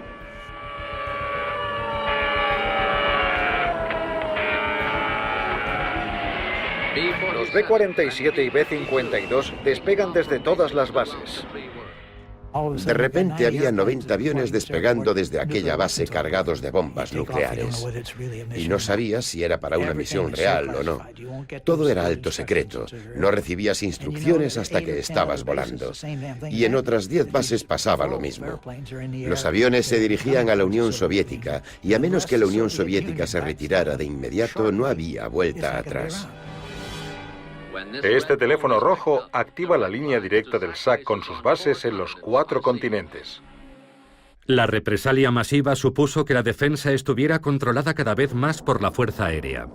La Fuerza Aérea controlaba el 47% del presupuesto nacional de defensa, y la Marina y el Ejército empezaron a pensar, será mejor que consigamos también bombas atómicas. La competencia entre los diferentes cuerpos hace que el arsenal nuclear americano crezca y se diversifique. El laboratorio de Los Álamos estaba feliz de hacerlo y los militares de pagarlo. Pedían algo y respondían, sin problemas. Las armas nucleares eran contempladas como armamento convencional. ¿Cuántos tipos podemos fabricar? Bombas grandes, pequeñas, ojivas grandes, pequeñas. Artillería nuclear para el ejército de tierra. Incluso mochilas nucleares individuales, una forma de evitar que 1000 tanques soviéticos invadieran Alemania. Un artefacto nuclear será detonado aquí 26 minutos antes del ataque.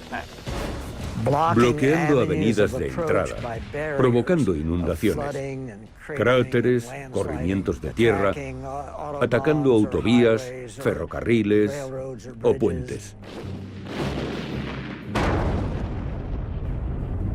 Demoliciones con munición atómica. Al final, la presión por hacer una versión nuclear de cualquier cosa termina descontrolándose. Había un bazooka nuclear que probablemente era merecedor del premio a la idea más ridícula. La detonación es perfecta, liberando su letal radiación. Algunos físicos dijeron que se podía fabricar una granada de mano nuclear. El único problema era encontrar a alguien lo bastante estúpido para lanzarla. Así llega a su apogeo el arsenal atómico americano. En 1947 teníamos un arsenal de 13 bombas. En 1953 supera las 1100. A finales de los 60 teníamos más de 31.000 armas nucleares, de 36 tipos diferentes. Yo me preguntaba, ¿de verdad se necesita todo esto? Creo que la mayoría de los militares pensaba que sí. Y creo que la principal razón era política. Ya sabes, tenemos más que tú. El último ejemplo del "tenemos más que tú" llegó en octubre de 1961. Los soviéticos detonan la bomba más potente de la historia. La bomba del zar. 50 megatones. 50 millones de toneladas de TNT. El piloto dijo que el fuselaje se había alabeado dramáticamente. Nunca más volvió a volar. Dijo que había hecho su trabajo por la madre patria y se retiró. Pero no sirve para nada, salvo por su simbolismo. Una bomba tan potente carece de utilidad. No matas a más gente con una bomba gigante que con dos bombas pequeñas. Había dos superpotencias y tenías que impedir que la otra disparara antes. Y la única forma era siendo tan fuerte que si ellos atacaban primero, tú los aniquilaras. La destrucción mutua asegurada era una locura. Mirando hacia atrás, creo que lo era. Aunque por otro lado, siendo las dos partes tan fuertes y sabiendo que podían destruirse mutuamente,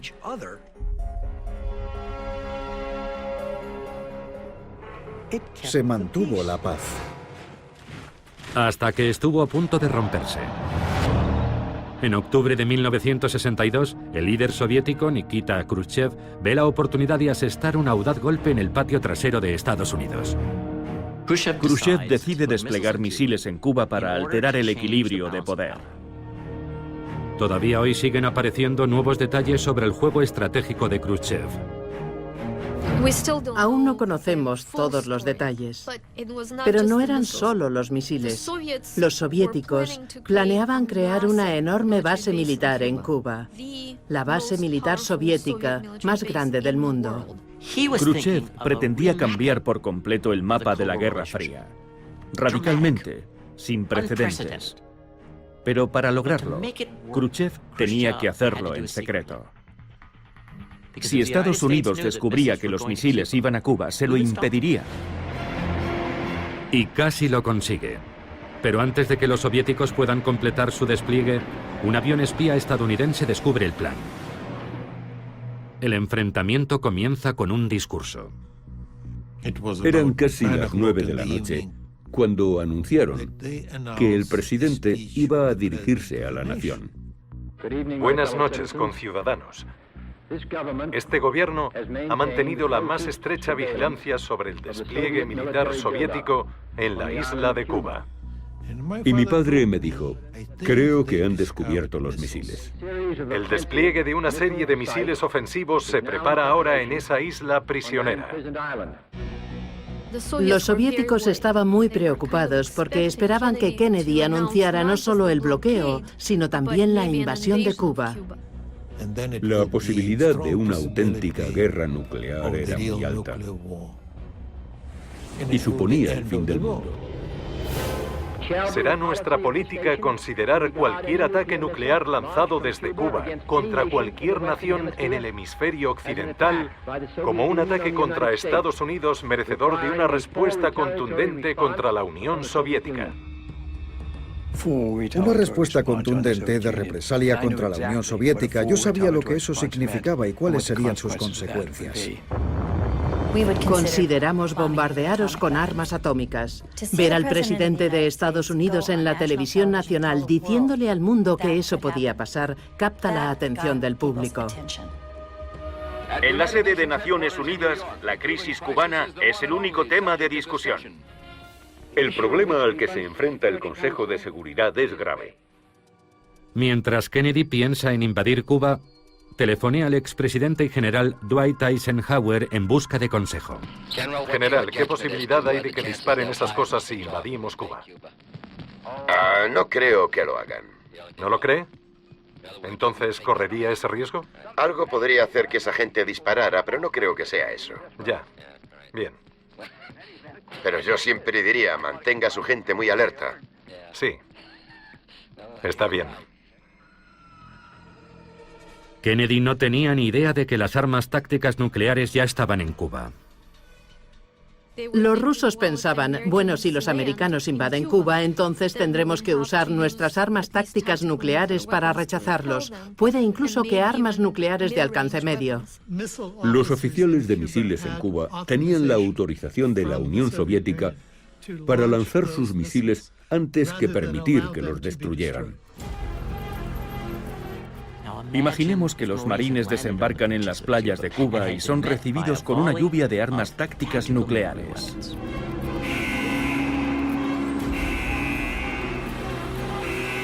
Fueron unos días terroríficos.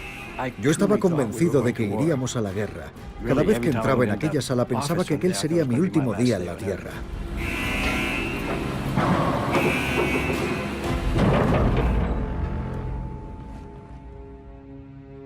Al final, tanto Kennedy como Khrushchev miraron fijamente al abismo nuclear y dieron un paso atrás. Los dos líderes tomaron el control de la crisis y decidieron: no empezaremos esta guerra. Intentaremos resolver esto con la diplomacia.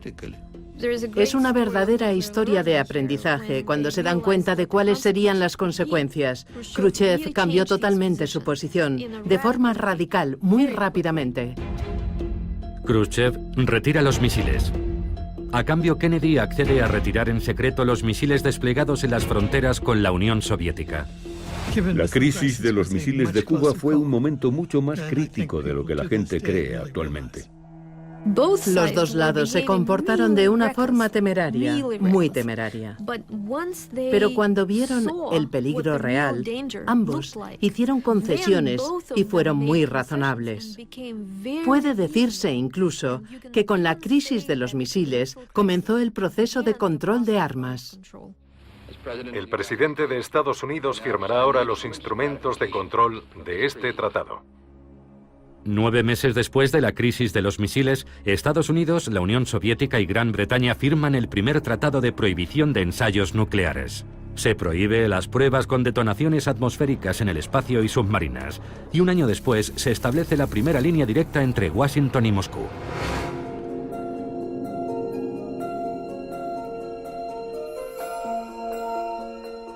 Pero incluso antes de la crisis de los misiles, las protestas habían aumentado, a menudo encabezadas por mujeres.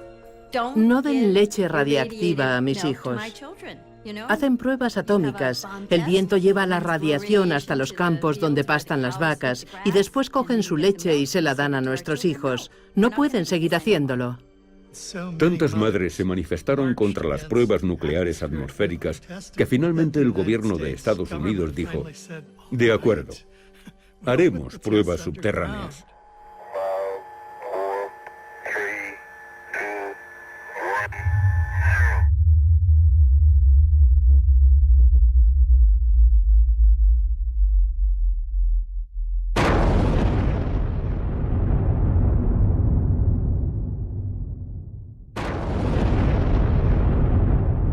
Las pruebas nucleares subterráneas mostraban el uso potencial de la bomba para cambiar el paisaje masivamente.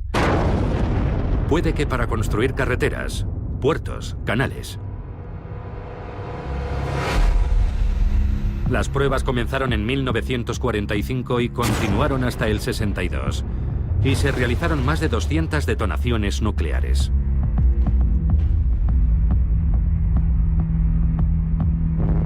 Ya subterráneas, se realizaron 800 pruebas más, hasta que en 1992 Estados Unidos decide terminar con todas las pruebas. Pero los ensayos subterráneos solo fueron el primer paso. Libros y películas comenzaban a explorar lo que sería una guerra nuclear y el día después. Dramas lúgubres como La hora final, Punto límite, La oscura sátira, Teléfono rojo, Volamos hacia Moscú, o No Nukes, un documental sobre el concierto y la manifestación.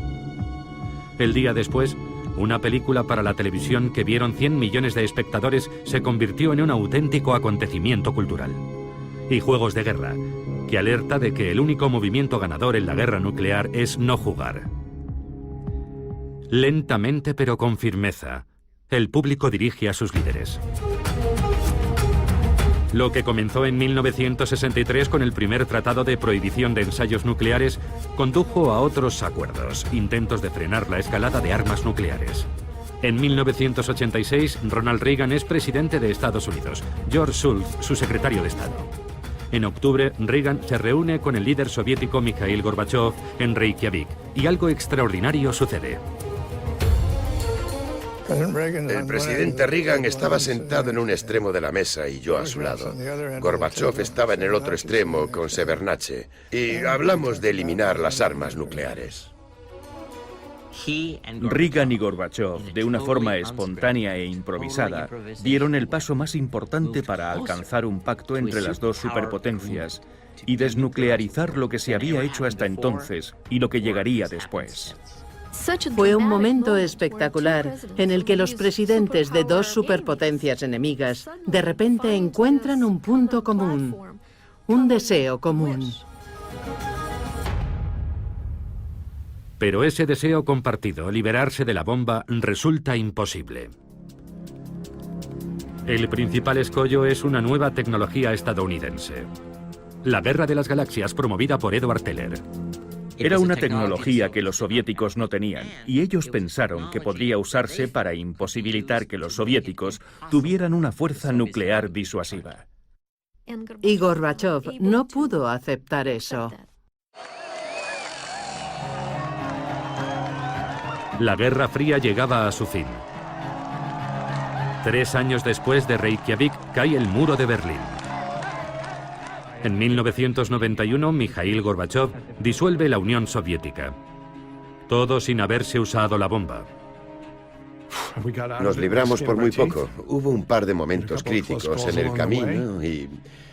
la verdad, creo que tuvimos suerte. Estos dos países fueron capaces de terminar con la confrontación más peligrosa y prolongada de la historia. En el punto álgido de la carrera armamentista nuclear, la Unión Soviética y Estados Unidos sumaban juntos más de 60.000 armas nucleares. Es una absoluta locura. Y cuando pase el tiempo suficiente y miremos hacia atrás, lo veremos como un momento de absoluta locura de la humanidad. La capacidad destructiva en ambos lados superaba el 5000%. Hubiera sido una catástrofe definitiva y, a pesar de todo, funcionó. La bomba es lo que hace que todo este ciclo, la Guerra Fría, no se convierta en una guerra abierta. Sin la bomba, en algún momento habría estallado la guerra. El legado de la bomba fue que realmente cambió la naturaleza de la política global. Las reglas cambiaron por completo. La bomba obligó a los políticos a comprender que no se podía ganar la guerra. Porque si empezabas la guerra, podías perder más de lo que podías ganar. Hoy, además de Estados Unidos y Rusia, 6 naciones más tienen la bomba, además de Sudáfrica, que la tuvo y renunció a ella, e Israel, que no ha confirmado ni negado tenerla. No tenemos control sobre ellas ni sobre lo que pueden hacer con ellas. Los más alarmantes son India y Pakistán. Algunos expertos creen que una guerra nuclear, incluso limitada entre India y Pakistán, sería catastrófica para todos.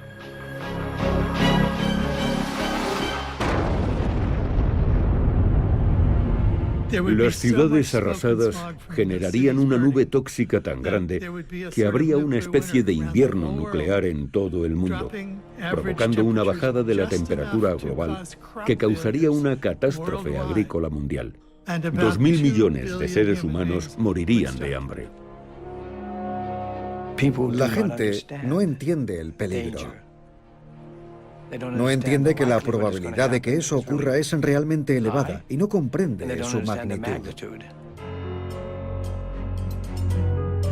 Hace 70 años, unos cuantos garabatos en una pizarra abrieron la puerta a una nueva realidad. Decisiones fatídicas pusieron al mundo en el camino de las armas nucleares. Yo no me siento culpable por ello. En mi opinión, si no lo hubiéramos hecho nosotros, otros lo hubieran hecho. Y lo hubieran hecho con nosotros en cualquier caso. No hay vuelta atrás.